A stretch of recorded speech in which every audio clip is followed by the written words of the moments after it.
Hello friends, welcome to your channel શિક્ષા સેતુ by Archana ma'am. ઘરે શીખીએ ગણિત ધોરણ 7 અંતર્ગત પૂર્ણાંક સંખ્યાઓ વિશે આપણે માહિતી મેળવવાની છે. અહીં સંખ્યા રેખા પર પૂર્ણાંક સંખ્યાઓ આપેલી છે. 0 થી જમણી બાજુ અંકો આપેલા છે અને ડાબી બાજુ પણ અંકો આપેલા છે, પરંતુ ડાબી બાજુ આ અંકો માઇનસ વડે દર્શાવેલા છે. હવે જો અંકની શરૂઆત 1 થી કરીએ તો એને પ્રાકૃતિક સંખ્યાઓ કહેવાય છે, અને જો અંકોની શરૂઆત 0 થી કરીએ તો તેને પૂર્ણ સંખ્યાઓ કહેવાય છે, જે તમે અગાઉના ધોરણમાં ભણી ગયા છો.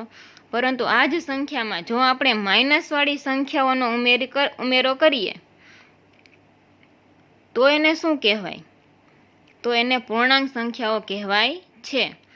પૂર્ણાંક સંખ્યાઓમાં 0, આ પ્લસવાળી જે સંખ્યાઓ છે જેને ધન પૂર્ણાંકો કહે છે, અને માઇનસવાળી જે સંખ્યાઓ છે તેને ઋણ પૂર્ણાંકો કહેવાય છે. એટલે કે પૂર્ણાંક સંખ્યાઓમાં 0, ધન પૂર્ણાંક અને ઋણ પૂર્ણાંકોનો સમાવેશ થાય છે. જમણી બાજુ જેમ જતા જઈએ તેમ તેમ પૂર્ણાંક સંખ્યા ઉત્તરોત્તર વધતી જાય છે, અને જેમ આપણે ડાબી બાજુ જઈએ તેમ તેમ આ સંખ્યા ઓછી થતી જાય છે. જેમ ડાબી બાજુ ખસતા જઈએ તેમ એક એકમનો ઘટાડો થતો જાય છે. અહીં એક એકમનો વધારો થતો જાય છે. -4 એટલે 4 ઓછા એ સમજવાનું છે. -6 એટલે કે 6 એકમ ઓછા એમ સમજવાનું છે. તો આ થઈ પૂર્ણાંક સંખ્યાઓની વાત. હવે આગળ જોઈએ. હવે હિમાલય જેવા વિસ્તારમાં જો આપણે જઈએ તો ત્યાં ઘણી વખત તાપમાન 0 થઈ જાય છે. 0 થઈ જાય ત્યારે ત્યાં બરફ થઈ જાય છે. ઘણી વખત એવું બને કે 0 થી પણ ઓછું તાપમાન થઈ જાય છે. તો એ તાપમાનને દર્શાવવા માટે ઋણ પૂર્ણાંકનો ઉપયોગ થાય છે. હવે અત્યારે તમારા ઘરમાં એક માળ છે અને એક બીજું નવું ઘર બની રહ્યું છે. જમીન ઉપર એક માળ હતો અને એની ઉપર એક માળ હતો, અને જમીનની નીચે પણ એક માળ હતો. તો જમીનની નીચેનો માળ દર્શાવવા માટે આપણે ઋણ પૂર્ણાંકનો ઉપયોગ કરીએ છીએ. ધારો કે જમીનની નીચેનો માળ 9 ફૂટ હોય તો એને એમ કહી શકાય કે -9 ફૂટ. એ જ રીતે જમીનની નીચે દરિયાઈ સપાટી કોઈ તમે ધારી લો તો દરિયાઈ સપાટીની ઊંડાણ દર્શાવવા માટે પણ ઋણ પૂર્ણાંકનો ઉપયોગ થાય છે. એવી જ રીતે ખીણ, તો ખીણની ઊંડાઈ દર્શાવવા માટે પણ ઋણ પૂર્ણાંકનો ઉપયોગ થાય છે. તો આ થઈ જમીનની દ્રષ્ટિએ ઋણ પૂર્ણાંક ક્યાં ઉપયોગ થાય છે એની વાત. વાતાવરણની દ્રષ્ટિએ કે તાપમાન નીચું હોય, જમીનની નીચેનું માપ દર્શાવવું હોય, દરિયાની ઊંડાઈ દર્શાવવી હોય, ખીણની ઊંડાઈ દર્શાવવી હોય, તો આ બધાનો ઉપયોગ આપણે આ બધાની ઊંડાઈ દર્શાવવા માટે ઋણ પૂર્ણાંકનો ઉપયોગ કરીએ છીએ. હવે થોડા બીજા વ્યવહારિક દાખલા જોઈએ. તમે ને તમારા મિત્ર દુકાને વસ્તુ લેવા ગયા. તમારી પાસે 10 રૂપિયા હતા. પછી દુકાનદારે કહ્યું કે 5 રૂપિયા આપવાના બાકી છે, તો 10 માંથી 5 જાય તો 5. અને ત્યાંથી તમે 5 રૂપિયાની વસ્તુ પણ લીધી, એટલે 5 રૂપિયા તો તમારે આપવાના બાકી હતા એ આપી દીધા, અને 5 રૂપિયા વસ્તુના, એટલે એ 5 પણ તમારી પાસે રહેશે નહીં. એટલે તમારે એની પાસેથી કંઈ પણ લેવાનું થશે નહીં. દુકાનદાર તમને તેમાંથી કંઈ પણ પાછું આપશે નહીં. 10 માંથી 5ની વસ્તુ લીધી અને 5 આપવાના બાકી હતા, એટલે એ 10 રૂપિયા પૂરા થઈ જાય છે. એટલે દુકાનદાર તમને 0 રકમ આપશે, કંઈ પણ આપશે નહીં. બીજું ઉદાહરણ, તમારી પાસે 4 કેળા હતા અને મંજુએ 3 કેળા આપ્યા, તો કુલ કેટલા કેળા થાય? 4 + 3 એટલે 7. ત્રીજું ઉદાહરણ જોઈએ. તમે તમારા મિત્ર પાસેથી પેન્સિલ લેવા માટે 5 રૂપિયા લીધા, પેન્સિલ લેવા માટે, અને વળી પાછા 5 રૂપિયા લીધા સંચો ખરીદવા માટે. તો આ બંને 5 રૂપિયા તમે એની પાસેથી ઉધાર લ્યો છો. તો ઉધાર દર્શાવવા માટે પણ માઇનસનો ઉપયોગ થાય છે, ઋણ પૂર્ણાંકનો ઉપયોગ થાય છે. -5 અને -5. હવે તમારે એને 10 રૂપિયા આપવાના થાય છે, ઉધાર ચૂકવવાનું બાકી છે. ઉધાર દર્શાવવા માટે પણ માઇનસનો ઉપયોગ થાય છે. ઉધાર દર્શાવી હોય, ખોટ દર્શાવી હોય, તો એના માટે પણ માઇનસ એટલે કે ઋણ પૂર્ણાંકનો ઉપયોગ થાય છે. આ વસ્તુ ખાસ ધ્યાનમાં રાખવાની છે. હવે પૂર્ણાંક સંખ્યાઓના ગુણધર્મો વિશે આપણે માહિતી મેળવવાની છે. સરવાળા બાદબાકી ગુણાકાર અને ભાગાકારના ગુણધર્મો. પણ આ ગુણધર્મોની સમજૂતી મેળવ્યા પહેલાં એક ખાસ મેટર છે, આટલી તમારે મગજમાં ક્લિયર કરી નાખવાની છે કે બે સંખ્યા આપેલી હોય ત્યારે પ્લસ પ્લસ પ્લસ થશે, માઇનસ માઇનસ પ્લસ થશે, minus plus minus plus minus minus. એટલે બે નિશાની સરખી હોય તો સરવાળો થશે, સરખી તો સરવાળો, અલગ તો બાદબાકી. એટલે આ કોષ્ટક તમારે સારી રીતે યાદ રાખી લેવાનું છે. અને એક વસ્તુ ખાસ યાદ રાખવાની છે કે જવાબમાં નિશાની હંમેશા મોટી સંખ્યાની મૂકવાની છે. અને એક વસ્તુ ખાસ યાદ રાખવાની છે કે મોટામાંથી નાનું બાદ થાય. અહીં આપેલું છે બે ધન પૂર્ણાંકનો સરવાળો ધન પૂર્ણાંક મળે. અહીં બંને ધન છે, જવાબ પણ ધન છે. બે ઋણ પૂર્ણાંકનો સરવાળો ઋણ પૂર્ણાંક મળે. અહીં -5 ઋણ છે, -7 પણ ઋણ છે અને જવાબ -12 છે. પણ આ કઈ રીતે થયું એ આપણે જોઈએ. તો કોઈ પણ રકમ તમને આપેલી હોય ત્યારે એ જોવાનું છે કે બે નિશાની ભેગી તો નથી થતી ને. તો અહીં -5 છે એટલે એક નિશાની છે, પરંતુ અહીંયા પ્લસ માઇનસ બે ભેગા થઈ ગયા છે. બે નિશાની ભેગી જોવા મળે, આમ ભેગા છે નહીં પણ આપણને દેખાય છે પ્લસ પછી માઇનસ છે. તો બે નિશાનીમાંથી એક નિશાની હંમેશા કરી નાખવાની, જેથી કરીને કોઈ તમારો દાખલામાં ખોટું થાય નહીં. પ્લસ માઇનસ માઇનસ, અહીંયા માઇનસની નિશાની આપી દેવાની. ત્યારબાદ અહીં -5 અને -7, તો આ બંને વચ્ચે સરવાળો કરવો કે બાદબાકી એ આપણે વિચારવાનું છે.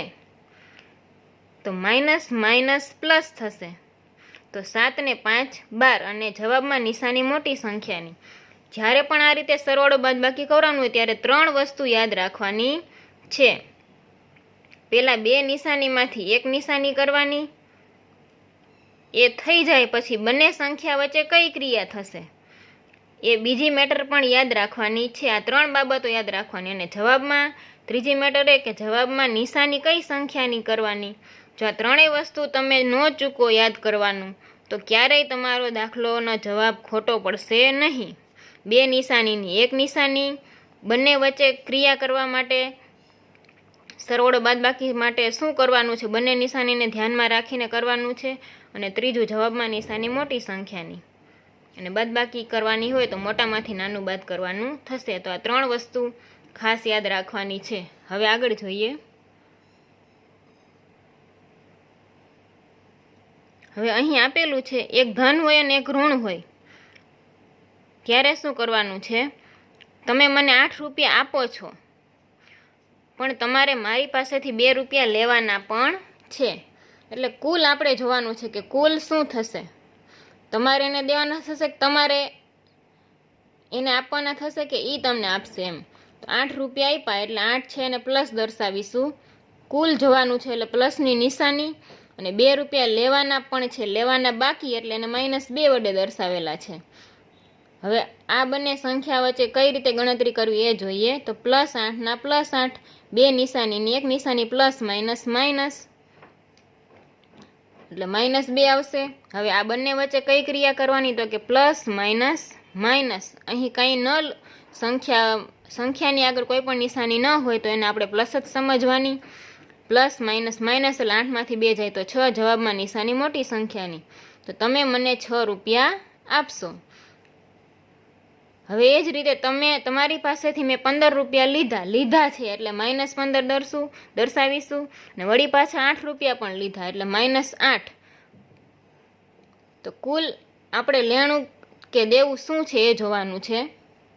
તો -15 વત્તા -8, કારણ કે બે વખતે પૈસા આપણે પાછા લીધા છે એટલે એને માઇનસ વડે દર્શાવ્યું છે. તો આટલી રકમ લખાઈ ગયા પછી આની ગણતરી કરવાની થશે. -15 ના -15 પ્લસ માઇનસ માઇનસ, બે નિશાનીની એક નિશાની.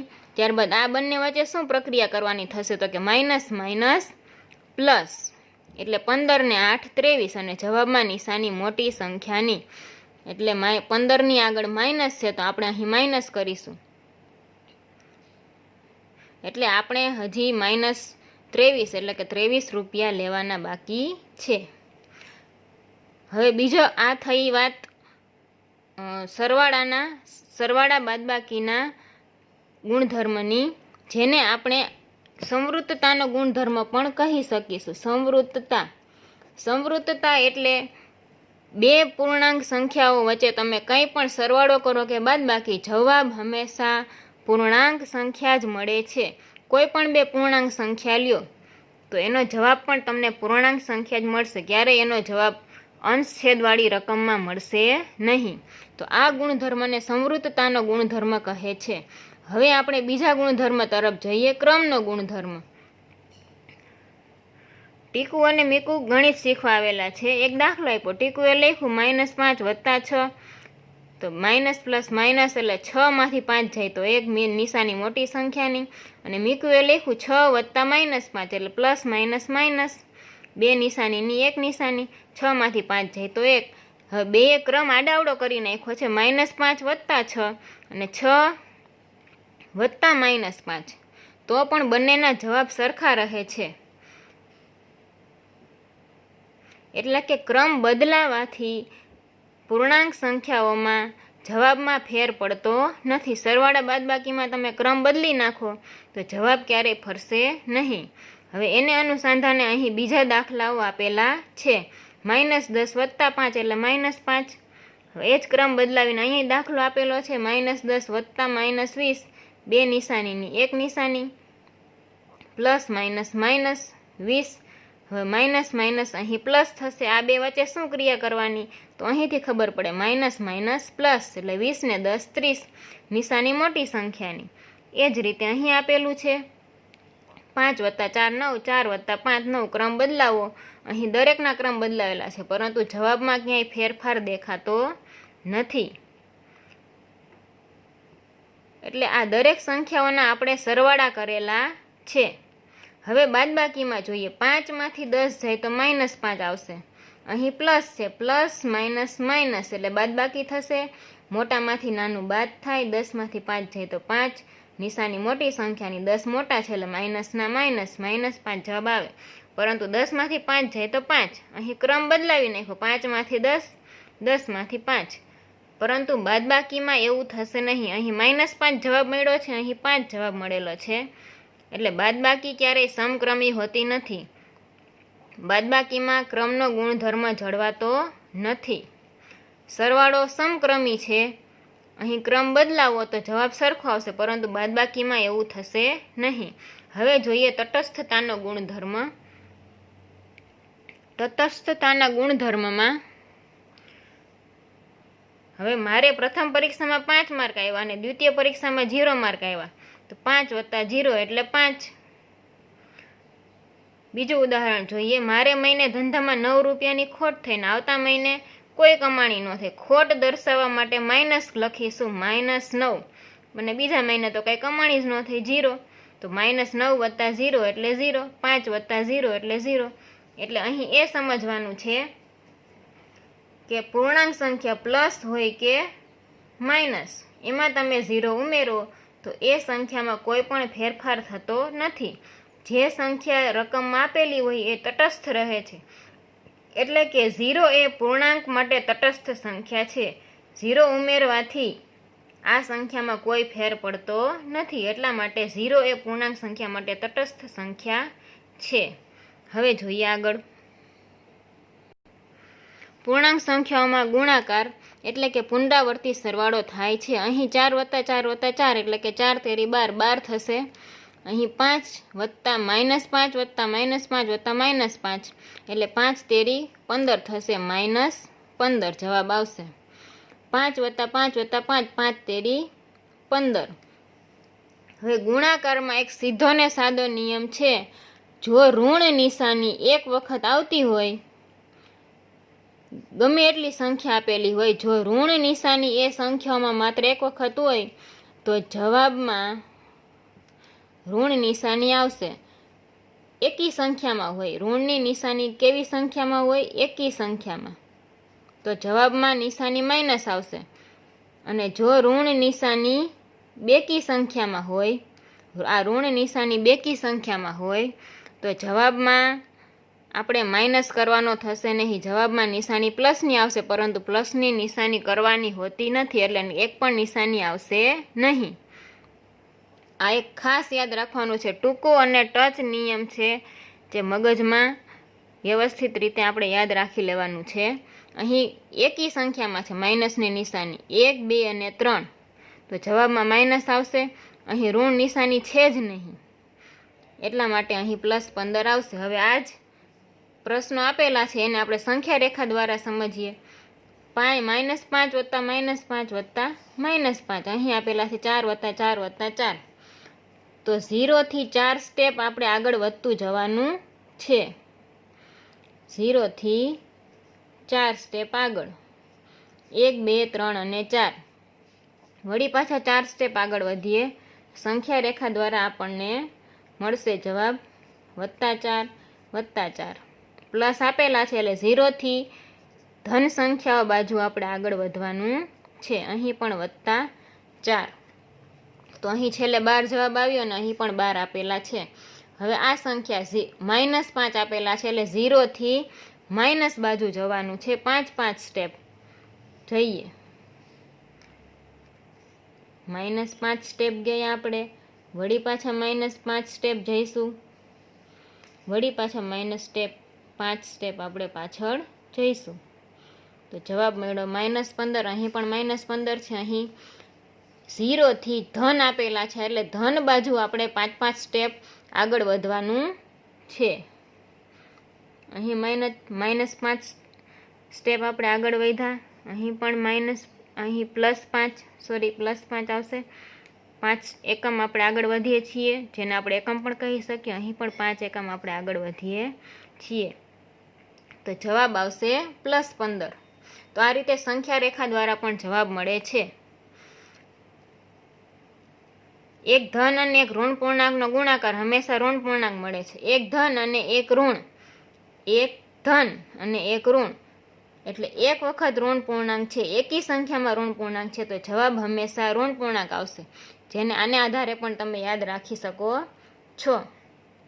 અહીં પેલા 4નો ઘડિયો આપણે સમજી લઈએ કે 4માં 4 એકમ વધતા જાય તેમ તેમ ગુણાકાર દ્વારા એ ઘડિયો આગળ વધતો રહે છે। 4 ને 4 8, 8 ને 4 12, 12 ને 4 16, અહીં -4 વત્તા ગુણ્યા -4 આપેલું છે, તો ચોકે ચોકે 16, જવાબ આવશે +16। તો -4 ગુણ્યા 5 એટલે કે 20, તો માઇનસ પ્લસ માઇનસ એટલે કે 20 જવાબ આવશે। એક વખત ઋણ નિશાની છે એટલે 20, અને માઇનસ પ્લસ માઇનસ એ રીતે પણ બે સંખ્યા હોય ત્યારે તમે વિચારી શકો છો। અહીં આપેલું છે -4 ગુણ્યા -4 એટલે કે -16, એક વખત ઋણ પૂર્ણાંક છે એટલે જવાબ આવશે -16। હવે 20 - 4, 20 માંથી 4 બાદ કરીએ, 20 - -4, તો આ રીતે પણ આપણે વિચારી શકીએ છીએ। હવે અહીં આગળ વધીએ, 4 તેરી 12, એક વખત માઇનસ છે એટલે અહીં એક વખત માઇનસ છે એટલે માઇનસની નિશાની કરવાની થશે। 4 તેરી 12, 12 ના 12, અને -16, આ 16 છે અહીં આપેલા છે, અને -4 દરેક વખતે 4 ઘટતા જાય છે એટલે અહીં ઘટની દ્રષ્ટિએ -4 બધે આપેલા છે। ગણતરી કરીએ તો 4 4 નો ઉમેરો થતો જશે, 16 ને 4 20, તો આ 20 મળશે। 16 -+4, તો 16 ને 4 20 મળ્યા, તો કે હા। તો એ જ રીતે આ આખો 4 એકાનો ઘડિયો છે એ પૂર્ણાંકની દ્રષ્ટિએ આપેલો છે। -4 દુ 8, -4 એકા 4, 4 0 0, પછી એ જ સંખ્યાઓ પ્લસમાં મળતી જશે નીચે। આ રીતે આખો ઘડિયો અહીં આપેલો છે। ગુણાકારમાં ખાસ કરીને આ એક વસ્તુ યાદ રાખવાની છે કે જો નિશાની એકી સંખ્યામાં હોય, એક વખત હોય, બે વખત હોય, 3 વખત હોય, તો એક વખત કે 3 વખત, 5 વખત, 7 વખત હોય તો જવાબમાં માઇનસ આવશે, અને જો નિશાની બેકી સંખ્યામાં હોય તો આપણે તેને પ્લસ જવાબ વડે દર્શાવીશું। આ વાત ખાસ યાદ રાખવાની છે। અહીં આપણને પ્રયત્ન કરવા માટે કહેલું છે 5 તેરી 15, ઋણ નિશાની 2 વખત છે બેકી સંખ્યામાં એટલે અહીં આવશે નહીં। પછી 6 × 7 = 42, 2 વખત છે બેકી સંખ્યામાં એટલે જવાબમાં નિશાની આવશે નહીં। 8 × 8 = 64, અહીં પણ નિશાની બેકી સંખ્યામાં છે એટલે આવશે નહીં। બે ઋણ પૂર્ણાંકોનો ગુણાકાર ધન પૂર્ણાંક આવે છે. અહીં એ નિયમ જોયો, પણ આપણે માત્ર એક જ નિયમ ઉપર જવાબ લખવાના છે કે બે ઋણ પૂર્ણાંક હોય તો જવાબ ધન આવે. હવે અહીં 5 તેરી 15 અને 15 દુ 30. ડાયરેક્ટ ગુણાકાર કરીએ. 5 તેરી 15, 15 દુ 30. હવે ઋણ પૂર્ણાંકની ગણતરી કરી લેવાની. 1, 2 અને 3 વખત ઋણ પૂર્ણાંક છે, એકી સંખ્યામાં છે એટલે જવાબમાં માઇનસ આવશે. હવે જોઈએ આગળ. અહીં 4 આપેલા છે તો 5 તેરી 15, 15 ચોક 60 અને 60 દુ 120. ઋણ પૂર્ણાંક કેટલી વાર છે તો 1, 2, 3 અને 4. તો અહીં પૂર્ણાંકમાં ઋણની નિશાની કરવાની આવશે નહીં. અહીં 5 સંખ્યા આપેલી છે. 5 તેરી 15, 15 ચોક 60, 60 દુ 120 અને 120 દુ 240. ઋણ પૂર્ણાંક કેટલી વાર છે ગણતરી કરીએ. 1, 2, 3, 4 અને 5. 5 વખત છે, એકી સંખ્યા છે એટલા માટે થઈને આપણે અહીં ઋણ નિશાની કરવાની થશે. હવે એક બીજું આપેલું છે અહીં કે પૂર્ણાંક સંખ્યાનો ગુણાકાર એક પૂર્ણાંક સંખ્યા જ હોય છે અને ગુણાકાર માટે તટસ્થ સંખ્યા 1 છે. કોઈ પણ ઋણ પૂર્ણાંક સંખ્યા કે ધન પૂર્ણાંક સંખ્યા લ્યો. 15 એકા 15 થશે. હવે -16 એકા શું લેશો તો કે -16. એટલે એક સાથે ગુણાકાર કરવાથી પૂર્ણાંક સંખ્યામાં કોઈ પણ પ્રકારનો ફેરફાર થશે નહીં. 15 ના 15 રહેશે, -16 ના -16. એટલે 1 છે એ ગુણાકાર માટે પૂર્ણાંક સંખ્યા માટે તટસ્થ રહેશે. તો આ રીતે આપણે આ વિડીયો દ્વારા સરવાળા, બાદબાકી અને ગુણાકાર વિશે માહિતી મેળવી.